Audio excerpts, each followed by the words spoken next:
ॐ मनोबुद्ध्यहङ्कारचितानि नाहम् न च श्रोत्रजिह्वे न च घ्राणनेत्री न च व्योमभूमिर्न तेजो न वायुः चिदानन्दरूपः शिवोऽहम् न च प्राणसंज्ञो न वै पञ्चवायुः न वा सप्तधातुर्न वा पञ्चकोशः न गवागपाणिपादं न चोपस्थपायुः चिदानन्दरूपः शिवोऽहम् न मे द्वेषरागो न मे लोभमोहो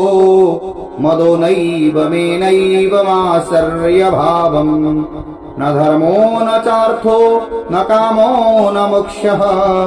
चिदानन्दरूपः शिवोऽहम् न पुण्यं न पापं न सौख्यं न दुःखं न मन्त्रो न तीर्थं न वेदो न यज्ञः अहं भोजनं नैव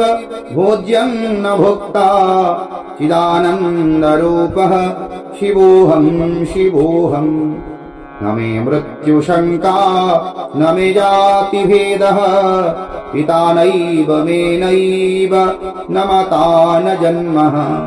न बन्धुर्न मित्रं गुरुर्नैव शिष्यः चिदानन्दरूपः शिवोऽहम् अहं निर्विकल्पो निराकाररूपो विभुर्व्याप्य सर्वत्र सर्वेन्द्रियाणां सदा मे समत्वं न मुक्तिर्न बन्धः चिदानन्दरूपः शिवोऽहम् चिदानन्दरूपः शिवोऽहम् चिदानन्दरूपः शिवोऽहम्